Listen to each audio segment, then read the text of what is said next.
This is the WJTS News. In tonight's news, arrests were made this weekend in Jasper on counts of domestic battery.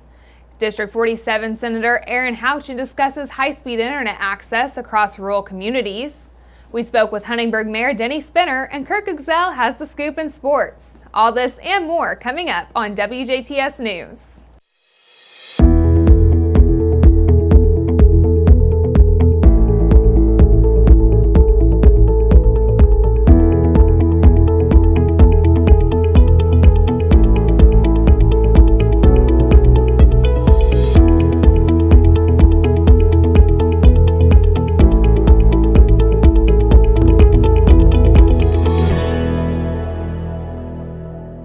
Good evening, I'm Jurnee Davis with news here on 18 WJTS. The report of a domestic battery at a Northside Jasper apartment complex over the weekend ended with the arrest of a Jasper man on several charges. Around 1:30 Saturday afternoon, officers with the Jasper Police Department were called to an apartment located along the 400th block of Kirkwood Drive in Jasper in reference to an ongoing physical domestic dispute. Police say an investigation determined that 51-year-old John Hemmer of Jasper had battered a female during the altercation. They allege that Hemmer threw the woman up against a wall by her neck. Police also noted that Hemmer tested .13 on a portable breath test. Hemmer was placed under arrest and taken to the DuBois County Security Center, where he was booked for domestic battery, disorderly conduct, and evasion of privacy. Police say Hemmer's domestic battery charge was elevated to a felony due to multiple prior unrelated convictions. A different Jasper man is facing several charges, some drug-relating, following an involvement with a domestic situation taking place also over the weekend.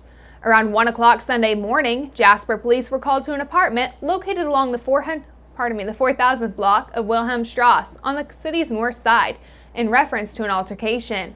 When officers arrived, they discovered that 38-year-old Jeremy Kellums of Jasper had been physical with a female at that location.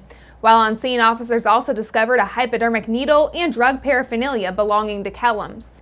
Kellums was placed under arrest, taken to and booked into the DuBois County Security Center on charges of domestic battery, possession of paraphernalia, and unlawful possession of a hypodermic needle.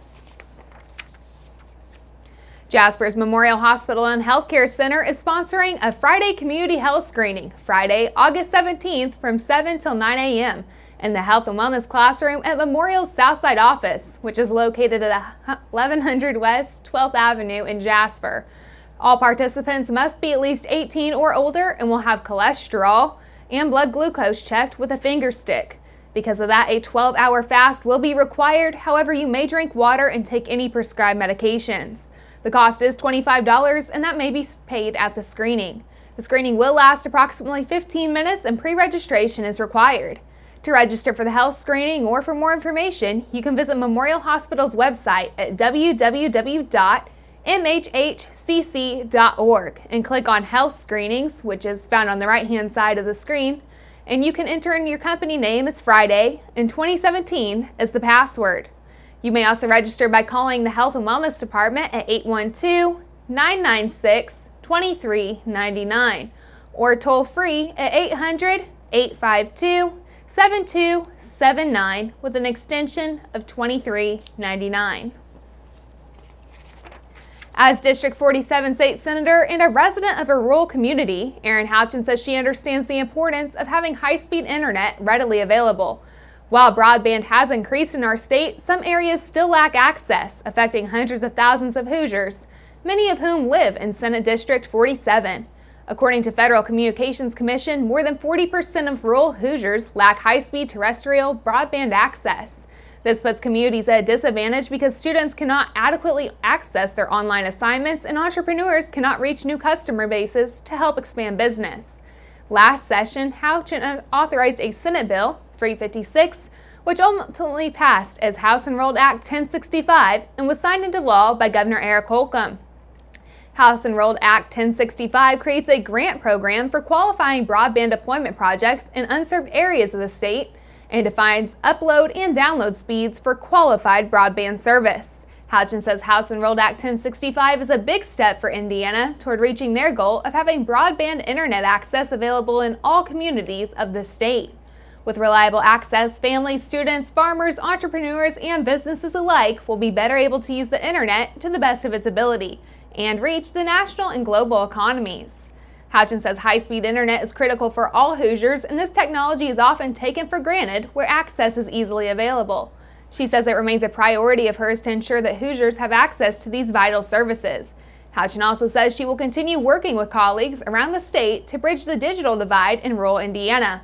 If you have any thoughts or questions regarding these or other issues, feel free to contact Senator Houchin by email at senator.houchin@iga.in.gov or by phone at 800-382-9467. Again, that number is 800-382-9467.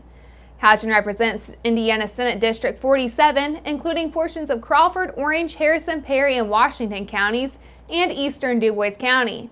The Northeast DuBois School Corporation is planning on holding several open houses around the district prior to the beginning of the upcoming school year. An open house will be held at the preschool Wednesday, August 1st from 4:30 till 7 p.m. Also, Wednesday the 1st, an open house will be held at the Northeast DuBois High School from 4 till 8 p.m. Finally, open houses will take place at both DuBois and Celestine Elementary Schools Wednesday, August 1st from 4:30 till 7 p.m. A second day of registration will be held at all school campuses Thursday, August 2nd from 8 a.m. till 3 p.m. The first full day of school for students will be Thursday, August 9th. Early registration for the 5th Annual Heartland Kids Fun Run and Festival is open through Sunday, August 12th.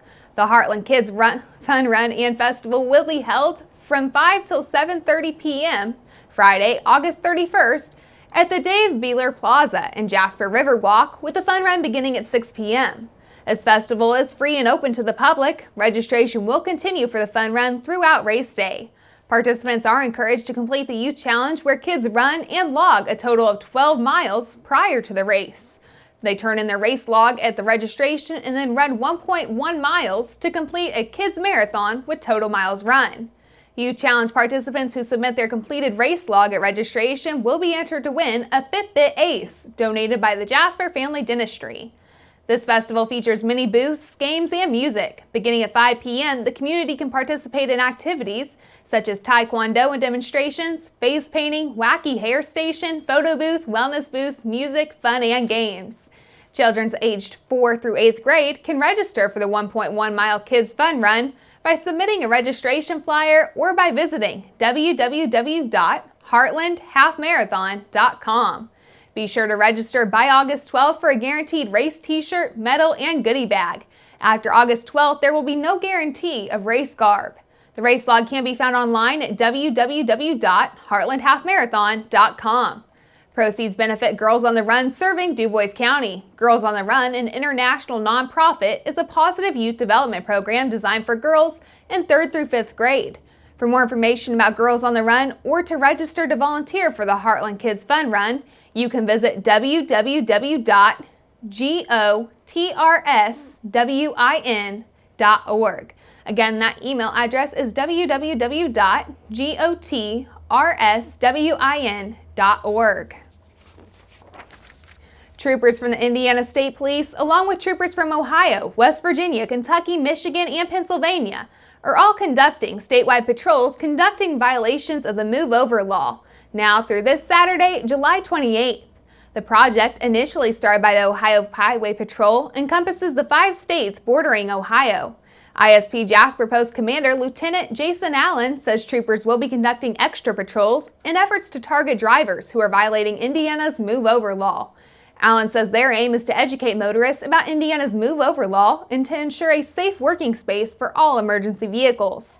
Emergency vehicles include police cars, ambulances, fire trucks, rescue equipment, highway maintenance, utility service vehicles, and tow trucks. The project, which is underway now until Saturday, July 28th, will encompass all roadways in the state of Indiana.